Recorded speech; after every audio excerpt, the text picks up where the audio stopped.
নির্দোষ প্রমাণিত হয় খালাস পান জামাত নেতা আজহার, বললেন আইন উপদেষ্টা। জানাবো শেখ হাসিনা পালানোর আগে যা ঘটেছিল গণভবনে। এদিকে তিতুমির কলেজে বৈষম্য বিরোধী ছাত্র নেতার ওপর ছাত্রদলের হামলা। কড়া নিরাপত্তায় মানিকগঞ্জ আদালতে মমতাজ। আজহারের খালাস নেতাকর্মীদের উদ্দেশ্যে জামাত আমিরের বার্তা। এবং সর্বশেষ জানাবো কেন ডক্টর ইউনূসের ওপর জনগণের আস্থা। এতক্ষণ শুনলেন সংবাদ শিরোনাম, এবারে বিস্তারিত। নির্দোষ প্রমাণিত হওয়ায় খালাস পান জামাত নেতা আজহার, বললেন আইন উপদেষ্টা। নির্দোষ প্রমাণিত হওয়ায় মুক্তিযুদ্ধকালে মানবতা বিরোধী অপরাধের মামলায় মৃত্যুদণ্ডাদেশ থেকে খালাস পেয়েছেন জামাত নেতা এটিএম আজহারুল ইসলাম বলে মন্তব্য করেছেন আইন উপদেষ্টা ডক্টর আসিফ নজরুল। ডক্টর আসিফ নজরুল বলেন, দণ্ডাদেশের বিরুদ্ধে তার করার রিভিউ সর্বসম্মতিতে মঞ্জুর করেছেন প্রধান বিচারপতির নেতৃত্বাধীন সুপ্রিম কোর্টের আপিল বিভাগ। আজহারুলকে মৃত্যুদণ্ড দিয়ে আন্তর্জাতিক অপরাধ ট্রাইব্যুনালের রায় এবং মৃত্যুদণ্ড বহাল রেখে এর আগে আপিল বিভাগের দেওয়া রায় বাতিল ঘোষণা করা হয়েছে আজকের রায়। আইন উপদেষ্টা আরো বলেন, এই ন্যায় বিচার প্রতিষ্ঠিত হওয়ার সুযোগ সৃষ্টির কৃতিত্ব জুলাই গণ আন্দোলনের অকুতোভয় নেতৃত্বের। এই সুযোগকে রক্ষা করার দায়িত্ব এখন আমাদের সবার। এর আগে মানবতা বিরোধী অপরাধের মামলায় জামাত নেতা এটিএম আজহারুল ইসলামকে খালাস দেন আপিল বিভাগ। আন্তর্জাতিক অপরাধ ট্রাইব্যুনালের মৃত্যুদণ্ডের রায় বাতিল করে সর্বোচ্চ আদালতে রায় দেন। মঙ্গলবার সকাল 9:52 প্রধান বিচারপতি ডক্টর সৈয়দ রিফাত আহমেদের নেতৃত্বে 7 বিচারপতির পূর্ণাঙ্গ আপিল বেঞ্চ এর রায় ঘোষণা করেন।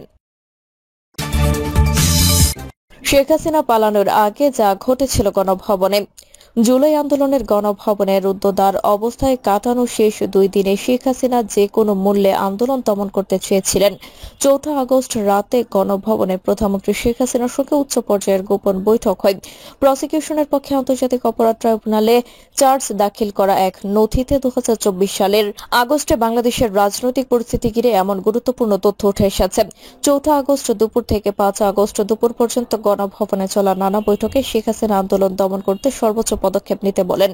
নথিতে বলা হয়, সেনাবাহিনী প্রধান আইন শৃঙ্খলা বাহিনী কর্মকর্তাদের সঙ্গে বৈঠকে শেখ হাসিনা বলেন, যা হওয়ার হবে, আমি ক্ষমতা ছাড়ব না। ওই বৈঠকে শেখ হাসিনা শক্ত হয়ে বিক্ষোভ দমনের নির্দেশ দিলে উপস্থিত অবসরপ্রাপ্ত মেজর জেনারেল তারেক সিদ্দিকী এতে সমর্থন জানিয়ে বলেন, গুলি চালিয়ে কিছু লোককে মেরে ফেললে বিক্ষোভ এমনিতে দমন হয়ে যাবে। এছাড়া তারেক সিদ্দিকী বিমান বাহিনীকে হেলিকপ্টার থেকে গুলি চালানোর কথা বলায় বৈঠকে উপস্থিত এক সামরিক কর্মকর্তা ভীষণ রেগে যান। তিনি প্রধানমন্ত্রীকে উদ্দেশ্য করে বলেন, এই লোকটি আপনাকে ডুবিয়েছে এবং আরো ডুবাবে। ঠিক এই সময় এক অপরিচিত ব্যক্তি গণভবনে প্রবেশ করলে শেখ হাসিনা সভা শেষ করেন। ট্রাইব্যুনাল নথি অনুসারে শেখ হাসিনা ছোট বোন শেখ রেহানা পর্যন্ত পা ধরে অনুরোধ করেছিলেন পদত্যাগ করার জন্য, তবে তাতেও রাজি হননি তিনি। পরে সামরিক কর্মকর্তারা শেখ হাসিনার ছেলে সচিব ওয়াজেদ জয়ের সঙ্গে যোগাযোগ করেন। জয় মাকে ও পরিস্থিতি বোঝাতে সক্ষম হন এবং এরপরই শেখ হাসিনা পদত্যাগে সম্মত হন। নথিতে আরো উল্লেখ করা হয়, শেখ হাসিনা চেয়েছিলেন একটি বিদায়ী ভাষণ টেলিভিশনে প্রচার করতে, তবে সামরিক কর্মকর্তারা তা অনুমতি দেননি। 5 আগস্ট দুপুরে শেখ হাসিনা আনুষ্ঠানিকভাবে পদত্যাগপত্র দেন এবং পরে ভারতে পালিয়ে যান। গণভবনে রুদ্ধদ্বার অবস্থায় কাটানো শেষ 2 দিনে তিনি যে কোনো মূল্যে আন্দোলন দমন করতে চেয়েছিলেন। নথিতে বলা হয়, শেখ হাসিনার নির্দেশ অপরাপর আসামিরা ঢাকা মহানগরীর চাঙ্কারপুল এলাকায় নিরস্ত্র শান্তিপূর্ণ আন্দোলনকারীদের উপর প্রাণঘাতী অস্ত্র ব্যবহার করে। গুলিতে স্কুল ছাত্র শাহরিয়ার খান আনাস, শেখ মাহাদি হাসান জুনায়েদ, মোহাম্মদ ইয়াকুব, মোহাম্মদ রাকিব হাওলাদার, মোহাম্মদ ইসমামুল হক ও মানিক মিয়া শাহরিয়ার শহীদ হন। নথিতে আরো বলা হয়, 14 জুলাই রাতে সাবেক প্রধানমন্ত্রী শেখ হাসিনার নির্দেশে আওয়ামী লীগ, যুবলীগ ও অন্যান্য অঙ্গ সংগঠনের নেতাকর্মীরা অস্ত্রশস্ত্রে সজ্জিত হয়ে ঢাকা বিশ্ববিদ্যালয়ের নিরীহ ও নিরস্ত্র শিক্ষার্থীদের উপর হামলা করে। হামলার সুযোগ করে দেন Dhaka metropolitan police commissioner Habibur Rahman. ট্রাইব্যুনালের প্রসিকিউশনের ভাষ্য অনুযায়ী শেখ হাসিনা 5 আগস্টের গণ অভ্যুত্থান পর্যন্ত গণহত্যা চালিয়ে ক্ষমতায় থাকার চেষ্টা করেন। তার বিরুদ্ধে এমন তদন্ত প্রতিবেদন প্রস্তুত করা হয়েছে যা বিশ্বের যে কোনো আদালতে দাখিল করা হলে তাকে অপরাধী হিসেবে চিহ্নিত করা সম্ভব। তিতুমির কলেজে বৈষম্য বিরোধী ছাত্রনেতার উপর ছাত্রদলের হামলা। রাজধানী তিতুমির কলেজ ছাত্রদলের নেতা কর্মীরা বৈষম্য বিরোধী ছাত্রনেতা হেলাল উদ্দিন নাইমের উপর হামলা করেছে। নাইম তিতুমির কলেজ শাখার বৈষম্য বিরোধী ছাত্র আন্দোলনের সিনিয়র যুগ্ম আহ্বায়ক ও কেন্দ্রীয় বৈষম্য বিরোধী ছাত্র আন্দোলনের ইমার্জেন্সি ও ক্রাইম সেলের সদস্য। আহত হেলাল উদ্দিন নাইম বলেন, হল খোলার দাবিতে আমাদের সাধারণ শিক্ষার্থীরা আন্দোলন করছিল। এই সময় ছাত্রদলের নেতাকর্মীরা সাধারণ শিক্ষার্থীদের মারপিট শুরু করে। পরে আমি গিয়ে মোবাইল দিয়ে ভিডিও করছিলাম। ভিডিও শুরুর 8 থেকে 9 সেকেন্ডের ভেতরে আমাকে ছাত্রদলের নেতাকর্মীরা বেধড়ক মারপিট করে। পরে তারা আমাকে ভিসির রুমে নিয়ে কিছুক্ষণ আটকে রেখে আমার স্বীকারোক্তি নিতে চেয়েছিলেন। তারপরে আমার সহযোদ্ধারা সেখান থেকে আমাকে উদ্ধার করে ঢাকা মেডিকেলে নিয়ে আসে। কারা হামলা করেছে জানিয়ে তিনি বলেন, আমি তিতুমির কলেজ 17-18 সেশনের ইংরেজি বিভাগের ছাত্র। আমাকে তিতুমির কলেজ ছাত্র দলের আহ্বায়ক ইমাম হোসেন, যুগ্ম আহ্বায়ক রাকিবুল ইসলাম, আরিফ মোল্লা, রিমু হোসেন, আহ্বায়ক সদস্য আলামিন, জহিরুল ইয়ামিন, রানা আহমেদ সহ সবাই আমার উপর হামলা চালায়। এই ঘটনায় আমি সহ অনেক শিক্ষার্থী আহত হয়েছে। এজন্যই কি আমরা জুলাই আন্দোলন করেছিলাম। ড্রামেক হাসপাতালে পুলিশ ক্যাম্পের ইনচার্জ পরিদর্শক মোহাম্মদ ফারুক বলেন, তিতুমির কলেজ থেকে আহত অবস্থায় এক শিক্ষার্থীকে ঢাকা মেডিকেলে নিয়ে আসা হয়েছিল। পরে চিকিৎসক তাকে 101 নম্বর ওয়ার্ডে ভর্তি দিয়েছেন। কড়া নিরাপত্তায় মানিকগঞ্জ আদালতে মমতাজ। কড়া পাহারায় মানিকগঞ্জের চিফ জুডিশিয়াল ম্যাজিস্ট্রেট আদালতে হাজির করা হচ্ছে সাবেক সংসদ সদস্য ও জনপ্রিয় কণ্ঠশিল্পী মমতাজ বেগমকে। সিংগাইর থানার দায়ের হওয়া একটি হত্যা মামলা সহ 2টি মামলার নিয়মিত হাজিরা দিতে আজ তাকে আদালতে আনা হয়। বেলা 11:30টার দিকে তাকে অতিরিক্ত চিফ জুডিশিয়াল ম্যাজিস্ট্রেট আদালতে তোলা হবে। কোর্ট ইন্সপেক্টর মোহাম্মদ আব্দুল খায়ের জানান, মমতাজ বেগমকে নিয়মিত হাজিরা দিতে আদালতে আনা হয়েছে। হাজিরা শেষে 6 দিনের রিমান্ড আবেদন করা হতে পারে। মামলার প্রথম দিন আদালত চত্বরে মমতাজ বেগমকে লক্ষ্য করে ডিম নিক্ষেপ করা হয়। এরপর থেকে নিরাপত্তা জোরদার করা হয়েছে আদালত এলাকায়। আজহারের খালাস নেতাকর্মীদের উদ্দেশ্যে জামাত আমিরের বার্তা। জামাত ইসলামের কেন্দ্রীয় নেতা এটিএম আজহারুল ইসলামকে খালাস দিয়েছেন আদালত। মঙ্গলবার সকালে প্রধান বিচারপতি ডক্টর সৈয়দ রিফাত আহমেদের নেতৃত্বে 7 বিচারপতির পূর্ণাঙ্গ আপিল বেঞ্চে রায় ঘোষণা করেন। এর রায় ঘোষণার কিছুক্ষণ পরে নেতাকর্মীদের উদ্দেশ্যে জামাত আমির ডাক্তার শফিকুর রহমান বলেন, মহান আল্লাহর পক্ষ থেকে এই রায় হকের ঝলক এবং মহান আল্লাহর বিশেষ নিয়ামত। উচ্ছ্বাস নয়, মিছিল নয়, স্লোগান নয়। নেতাকর্মীদের অনুরোধ করে ডাক্তার শফিকুর রহমান বলেন, মহান আল্লাহর শানে আসন মাথা নত করি আর পবিত্রতা ঘোষণা করি, তারা শুকরিয়া আদায় করি এবং আল্লাহ তাআলার তাকদীর দবনে উচ্চারণ করি। সব সহকর্মী বিন্দুদের প্রতি এটি একমাত্র অনুরোধ। এর আগে এটিএম আজহারের রায়ের প্রতিক্রিয়া জামাতের নায়েবে আমির ডাক্তার সৈয়দ আব্দুল্লাহ তাহের বলেন, সত্যের বিজয় হবে এবং মিথ্যার পতন অবশ্যম্ভাবী। আজকে সুপ্রিম কোর্টের রায়ের মাধ্যমে এই সত্যই প্রমাণিত হয়েছে। এই সময় তিনি সত্যের বিজয় হয়েছে 3 বার উচ্চারণ করেন। মঙ্গলবার আদালত প্রাঙ্গণে জামাত নেতার এটিএম আজহারকে বেকসুর খালাস রায় দেওয়ার পর গণমাধ্যম কর্মীদের মুখোমুখি হয়ে এসব কথা বলেন তিনি।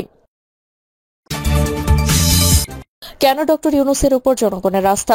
আজকের লেখাটি লেখার সময় বিখ্যাত নোবেল লরিয়েট আইরিশ নাট্যকার, কবি ও ঔপন্যাসিক স্যামুয়েল বেকেটের ওয়েটিং ফর গডো নাটকটির কথা মনে পড়ল।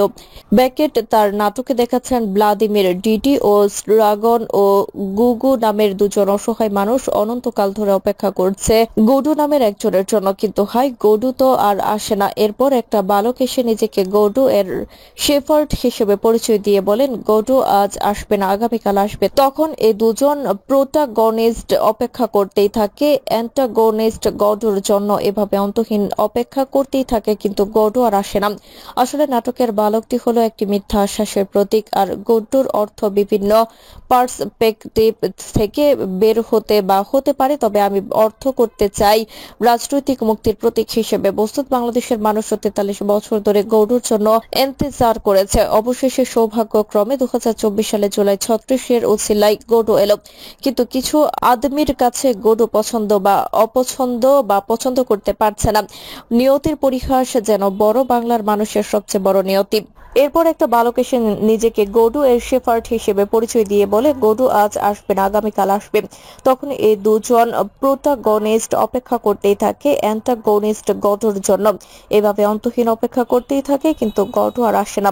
আসলে নাটকের বালকটি হলো একটা মিথ্যা আশ্বাসের প্রতীক, আর গডুর অর্থ বিভিন্ন পার্সপেক্টিভ থেকে বের হতে বা হতে পারে, তবে আমি অর্থ করতে চাই রাজনৈতিক মুক্তির প্রতীক হিসেবে। বস্তুত বাংলাদেশের মানুষও 43 বছর ধরে গডুর জন্য ইন্তজার করেছে। অবশেষে সৌভাগ্যক্রমে 2024 সালে জুলাই 36 উছিলায় গডু এলো। কিন্তু কিছু আদমির কাছে গডু পছন্দ না বা পছন্দ করতে পারছে না।